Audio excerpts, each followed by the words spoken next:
Hi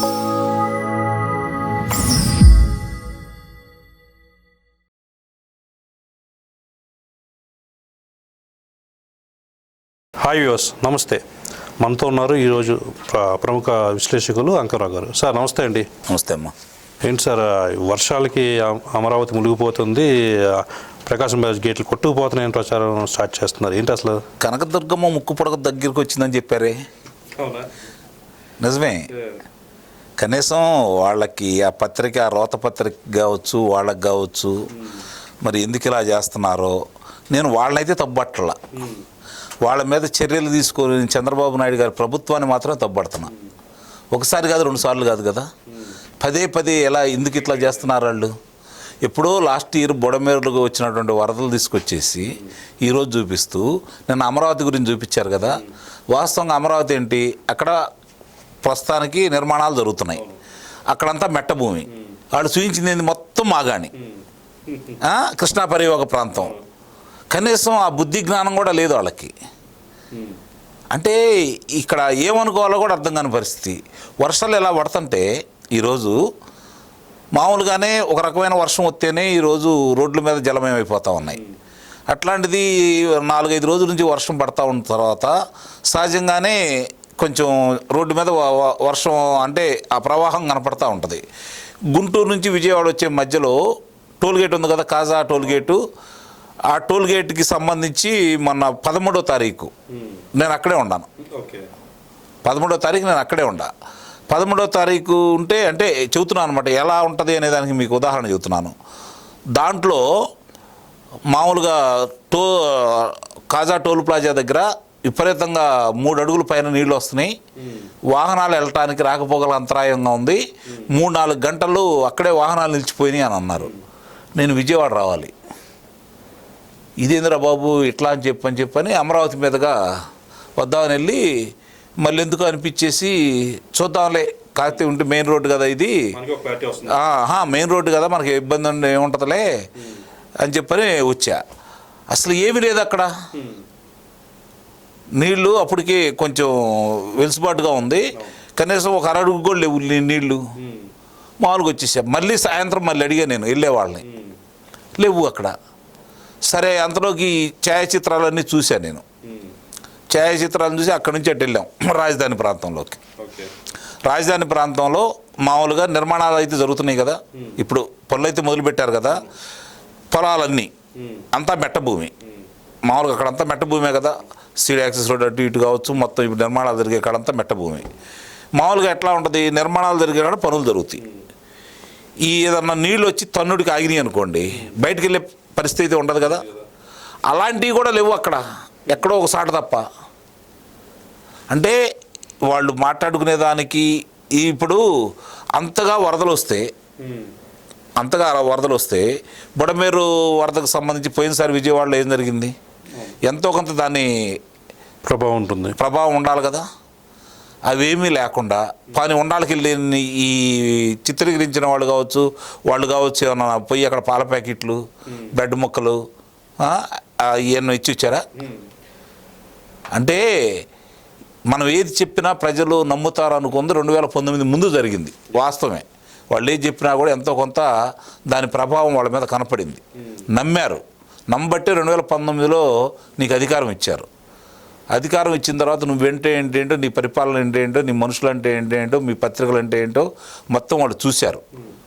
ఇప్పటికీ వాళ్ళ మనుషులు మాత్రమే తప్ప మిగిలిన ఎవరు ఆ పత్రిక కానీ ఆ ప్రసార మాధ్యమం కానీ చూసే పరిస్థితి కానీ నమ్మే పరిస్థితి కానీ లేదు. ఎందుకు నమ్మరు అంటున్నానంటే, నేను నీకు వాళ్ళు ఏమంటున్నారు, తల్లికి వందనం అందలేదు వాళ్ళనే మాట. ఫ్రీ బస్సు ఇబ్బందికరంగా ఉంది, వాళ్ళు అనుకున్నట్టు జరగట్లేదు అన్నారు. 74% బస్సుల్లో ఈరోజు ప్రయాణం చేయడానికి ఆక్యుపెన్సీ కోసం వాళ్ళకి కేటాయించడం కూడా జరిగింది. తల్లికి వందనం నువ్వు ఒక్కళ్ళకే ఇచ్చావు ఇంటికి, వీళ్ళు 6 ఇస్తున్నారు, 7 ఇస్తున్నారు. కాబట్టి వాళ్ళ దగ్గరికి వెళ్తే వాళ్ళే సమాధానం చెప్పారు, మీ వాళ్ళు తోక ముడిచారు, రీకాల్ చంద్రబాబు నాయుడు పోయి కనీసం వాళ్ళు వెళ్ళే పరిస్థితి కూడా లేకుండా చేసావు నువ్వు. తర్వాత గ్యాస్ సిలిండర్లకు సంబంధించి ఇప్పుడు 2 ఇచ్చారు. 3వది అది అయిపోయిన తర్వాత 4 నెలలకు ఒకసారిగా ఇస్తున్నారు, అది అయిపోతుంది. అలాగే రైతు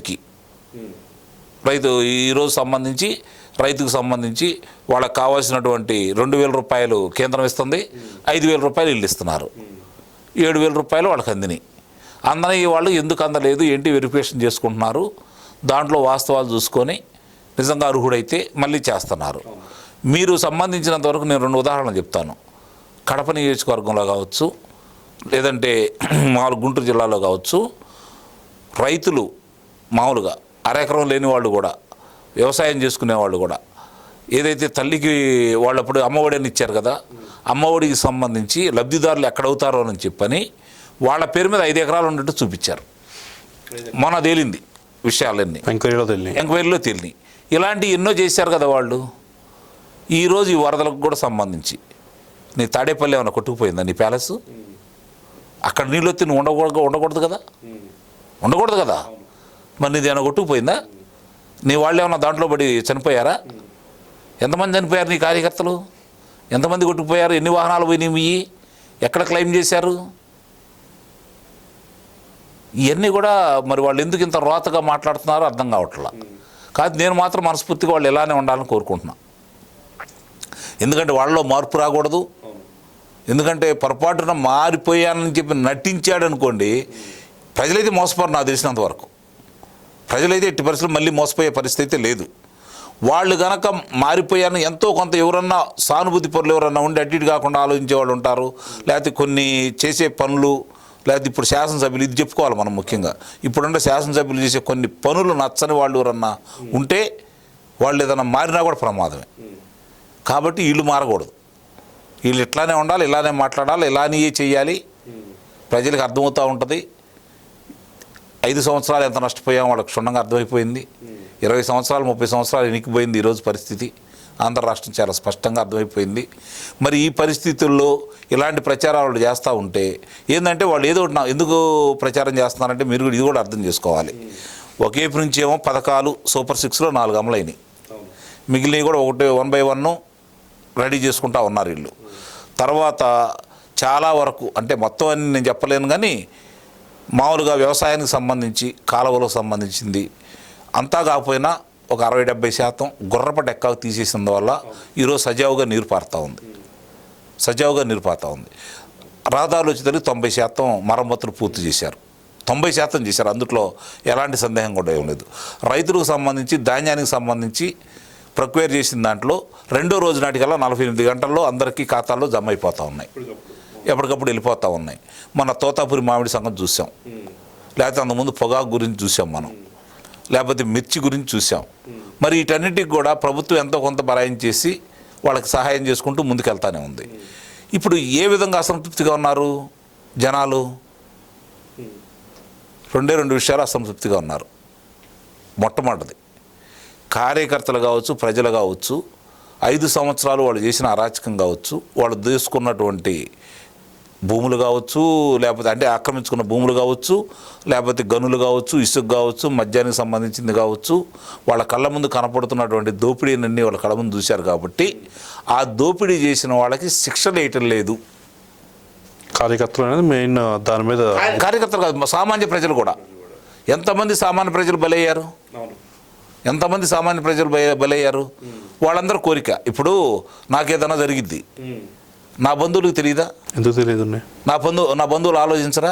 నీకేదైనా జరిగింది నీ బంధువులు ఆలోచించరు? వాళ్ళు బాధపడుతున్నారు. నీకు నాకు జరిగినటువంటి ఇబ్బందుల గురించి వాళ్ళు బాధపడుతున్నారు. ఎక్కడ ఇంకెందుకు న్యాయం జరగట్లేదు అని చెప్పని. ఈరోజు రెవెన్యూ పరంగా చూసుకుంటా ఉంటే మనకి ఈ వాళ్ళు చేసినటువంటి దుర్మార్గమైన పని డిజిటల్ సర్వే అని చెప్పని వాళ్ళు భూముని తగ్గించేసి 10-1 అడంగుల్లో మార్చి పారేసి ఇష్టారీతిగా వాళ్ళకి ఇష్టం లేని వాళ్ళ భూములు తగ్గించుకోవటం, ఇష్టమైన వాళ్ళకి పెంచుకుంటూ పాస్బుక్లు అడావుడిగా చేసేసి 10-1 అడంగులో జరిపించేశారు. అవి సరిచేయాలని కోరుకుంటున్నారు. గ్రామాల్లో చాలా దారుణంగా ఉంది. అందుకని ఈ 2 విషయాల్లో అసంతృప్తిగా ఉన్నారు. ఈ 2 సరిచేసి ఇంకేం చేయాల్సిన పని లేదు. ఆల్రెడీ ప్రభుత్వం రీసర్వేలు కూడా చేస్తూ వస్తుంది ఫేజ్ వైజ్. అది కూడా సంపూర్ణంగా చేయాలి అంటే నాకు తెలిసినంతవరకు ఫిబ్రవరిలో మొదలుపెట్టి జూన్ నాటికి పూర్తి చేయగలిగితే డిజిటల్ సర్వే, ఇంత ముందులాగా మాన్యువల్ అక్కర్లేదు కాబట్టి డిజిటల్ సర్వే కనుక చేస్తే చాలా వరకు అయిపోతాం. రెండోది ఏంటంటే కొత్త పాస్ పుస్తకాలు ఇచ్చేటప్పుడు ఇది అయిపోయిన తర్వాత ఇస్తే బాగుంటుందని నా అభిప్రాయం. లేదన్నారా పాత పుస్తకాలకి మీరు విలువ ఇవ్వాలి. పాత పుస్తకాలు కనుక ఉంటే వాళ్ళ దగ్గర దాన్ని విలువిస్తే అవి తీసుకెళ్తే బ్యాంకులో అయినా యాక్సెప్ట్ చేస్తారు. జగన్మోహన్ రెడ్డి బొమ్మ వేసుకుని ఇచ్చింది వాళ్ళు రానివ్వట్లేదు కదా. రానివ్వట్లేదు. ఇది కనుక సరి చేసుకుంటే దాదాపు అన్ని సమస్యలు పరిష్కారం అంటే నా దృష్టిలో. ఎందుకంటే ముఖ్యంగా రైతాంగం కదా. ఇప్పుడు పిల్లలు ఉంటారండి, వాళ్ళు విదేశాలకు వెళ్ళాలో లేకపోతే చదువుకోవాలో వాళ్ళకి లోన్ తీసుకోవాలనుకోండి, ఈ ఇబ్బందులు ఎదురవుతున్నాయి కదా. ఈరోజు ఎంత ఇబ్బంది పడుతున్నారు ఆలోచించండి. దీన్ని సరిచేయ ఇప్పుడిప్పుడే మొదలుపెట్టారు, దాని గురించి ఎంతో కొంత ముందుకెళ్తున్నారు. కానీ రెవెన్యూ అధికారులు సహకరించట్లేదు, అది కూడా చెప్పుకోవాలి మనం ఇక్కడ. ఎందుకంటే వాళ్ళే కదా దొరికిపోయేది. నేను చూశాను ఒక కార్యక్రమానికి సంబంధించి, ఇప్పుడు కాదు గత ప్రభుత్వంలో ఉండగా పేరు అంటే రిజిస్టర్ చేసుకోవాలి. అక్కడ వాళ్ళు దీంట్లో ఎంట్రీ చేస్తేనే కదా మనకి రిజిస్టర్ కార్యాలయంలో ఓపెన్ అయ్యేది.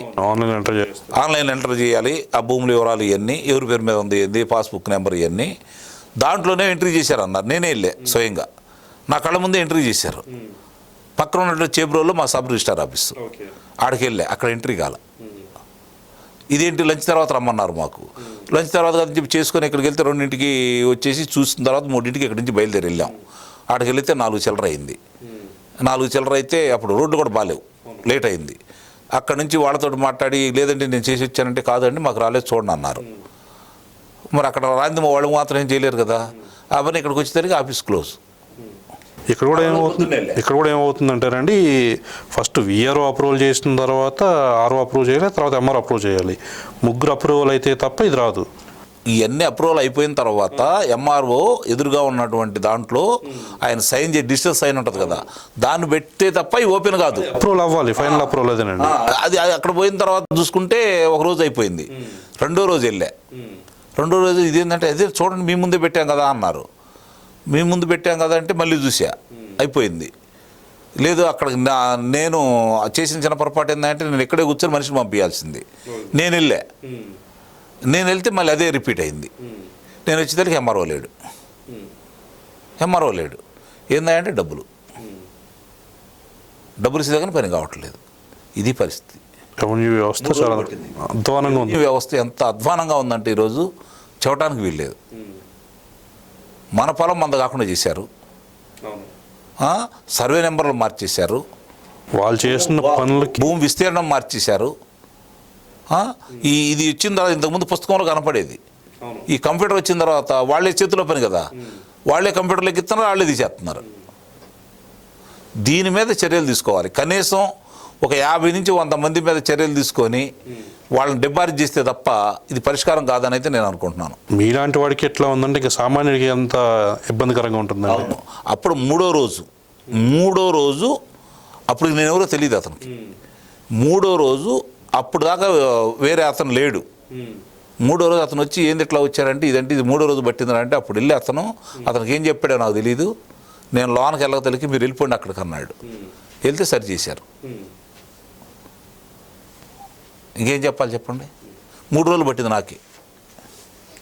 ఇంకొకటి ఏమవుతుందంటే అండి, ఇక్కడ అధికారులకి